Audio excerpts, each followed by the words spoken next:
Hello everyone, কেমন আছো তোমরা সবাই? আশা করি সবাই ভালো আছো। আমি কিন্তু একদমই ভালো নেই, কারণ ক্রিসমাসে আমি কোথাও ঘুরতে যেতে পারি না। যেতে পেরেছি পার্ক সিটি, না ঘোষবাড়ি, না যেতে পেরেছি কোনো আদার্স যেখানে ক্রিসমাসের সেলিব্রেশন হয় সেখানে। তো আমি ক্রিসমাসের 2 দিন পরে চলে এসেছি ঘোষবাড়ি। যেহেতু ঘোষবাড়িতে এই এত সুন্দর একটা গির্জা হয়েছে, খুব সুন্দর করে সেলিব্রেশন করা হয়েছে ক্রিসমাস ডে। হ্যাঁ, সব থেকে বড় ব্যাপার, আজকের আমার ভিডিওটা আমি ঘোষবাড়ির পুরো লাস্ট থেকে ফার্স্টে যাব। সবাই তো ফার্স্ট থেকে লাস্ট দেখেছে, এবার আমার ভিডিও থেকে লাস্ট টু ফার্স্ট দেখবে। আমি পুরো গির্জাটা থেকে ভিডিওটা স্টার্ট করেছি এবং আমি পুরো শেষেই ভিডিওটা অফ করব। তো চলো তোমরা প্লিজ ফুল ব্লগটা স্কিপ না করে দেখো।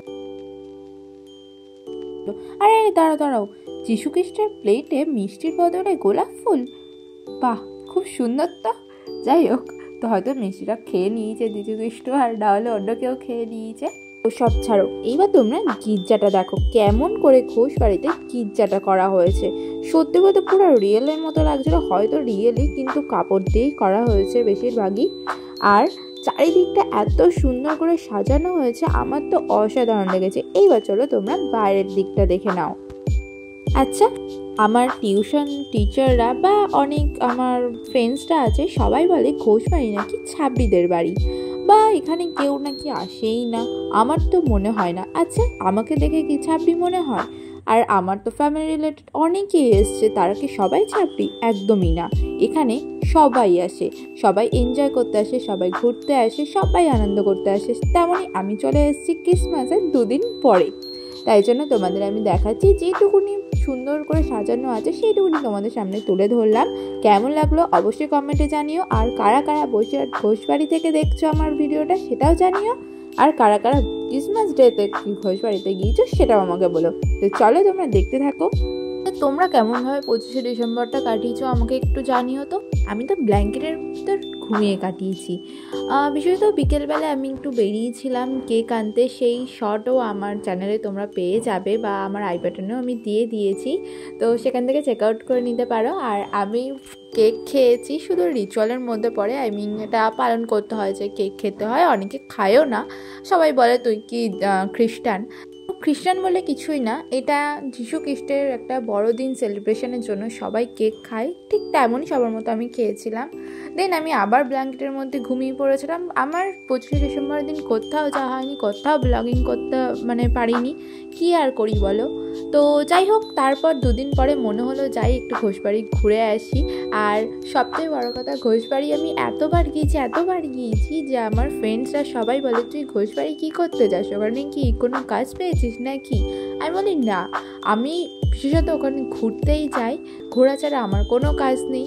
চারিদিকে ঘুরেই বেড়াই। ঘোষবাড়ি তো ম্যাক্সিমাম আমার মনে হয় যে 10 থেকে 11 বার, তারও বেশি আমি ঘোষবাড়ি গিয়েছি। কারণ আমার সব ফ্রেন্ডসরা বলে যে চল একটু ঘুরে আসি, তখনই কোথায় ঠিকানা ঘোষবাড়ি। তো কী করবো বলো, সেজন্য সবাই মিলে একসাথে ঘোষবাড়ি আসি। এখানে খাওয়া বলো, কেনাকাটা বলো, দোলনা চড়া বলো, সব কিছু ঘোষবাড়িতে অ্যাভেলেবেল থাকে। সেই কারণে এখানটাই বেশিরভাগ সবাই আসে, আর আমিও আসি। আর তোমরা কারা কারা আসো বেশি আমার মতো ঘোষবাড়ি? যখনই কোথাও যাওয়ার নাম হয় ঘোষবাড়ি চলো, তো সেই কারণেই আমি চলে আসি। তোমরা আমাকে জানিও তোমরা কারা কারা এরকম করো আমার মতো। আর দেখো, এখানে সবাই এত সুন্দর আনন্দ করে। এখানে প্রতি বছর কেন, সব অনুষ্ঠান এত সুন্দর করে পালন করা হয় যে ঘোষবাড়িতে আগে যেতে হবে। বসিরহাটে আর কোথাও ভালো লাগুক না লাগুক, আমার তো এই ঘোষবাড়ি তো ব্যাপক লাগে। শীতের দিনে যারা ব্লগিং করে তাদের যা কতটা কষ্ট হয় সেটা তারাই জানে। শীতকালে না কোথাও বেরোতে ভালো লাগে না, কিচ্ছু ভালো লাগে না। বিশেষত আমার সবথেকে যদি বোরিং কাল লাগে সেটাই হচ্ছে শীতকাল। তোমাদের কার কার এই শীতকালটা পছন্দ সেটা আমাকে বলো তো। আমার একদমই পছন্দ হয় না, কারণ শীতকালে সব নিস্তব্ধ থাকে, কেমন একটা নিঝুম টাইপের একটা পরিবেশ মতো থাকে, বেরোতে ইচ্ছা হয় না, এত ঠান্ডা থাকে বাইরে। তাও কি করবো বলো, আমি সেই তোমাদের দেখানোর জন্য আমি ঘোষবাড়িতে চলে গেছিলাম। ক্রিসমাস ডেতে হয়তো দেখাতে পারিনি, কিন্তু তার 2 দিন পরে আমি তোমাদের দেখাচ্ছি। তো তোমরা দেখো, আশা করি ভীষণ ভালো লাগবে, আশা করি ভালো লাগছেও। তো চলো তোমরা দেখতে থাকো। এইবার আমি পুরো একদম লাস্টে চলে আসলাম। এই স্ট্যাচুটা দেখে কারা কারা বা কোন ফ্রেন্ডসরা বলেছো এটা তুই, তোর বর অ্যান্ড তোর বেবি, এটা আমাকে কমেন্টে জানিও। আমার কিন্তু ফ্রেন্ডসরা যখন গেছিলাম তখন কিন্তু এটা বলেছিল, তো সেই কারণে আমি তোমাদের বললাম। তো চলো তোমরা দেখতে থাকো, প্রায় শেষের দিকে আমি চলে এসেছি। আচ্ছা চলো তোমাদের সঙ্গে আমি একটা কথা শেয়ার করি, কেন আমি শেষ থেকে ভিডিওটা শুরু করলাম। কারণ আমার না ক্যামেরাটা পুরো ঝাপসা হয়ে গেছিলো। আমি ভাবছিলাম কী হয়েছে, আমি ক্যামেরাটা আমার জামা দিয়ে মুছছিলাম, তাও না ঠিক হচ্ছিল। কিন্তু দুটো ক্যামেরা থাকে, সেই দুটো ক্যামেরার তলার ক্যামেরাটা আমি মুছিনি, সেই কারণেই ওরকম ঝাপসা হয়ে গেছিলো। সেই জন্য প্রথম থেকে আমি যখন ভিডিওটা করছিলাম ঝাপসা ছিল সব কিছু, তাই জন্য লাস্ট থেকে যখন মুছলাম ক্যামেরাটা তারপর পুরো পরিষ্কার দেখা যাচ্ছিলো। দেন আমি সেই কারণে আমি লাস্ট থেকে শুরু করেছি, এই ছিল মেন কারণ। তো তোমরা দেখতেই পাচ্ছ কত সুন্দর করে বাইরের গেটটা সাজানো হয়েছে। তো ফ্রেন্ডস, আজকের ব্লগটা কাদের কাদের ভালো লেগেছে তারা অবশ্যই আমাকে জানিও, আর যাদের ভালো লাগেনি তারা ব্লগটা অ্যাভয়েড করে যেতে পারে, আর যাদের ভালো লেগেছে like comment share and subscribe অবশ্যই করবে। তো আজকের ব্লগটা এই পর্যন্ত, বাই।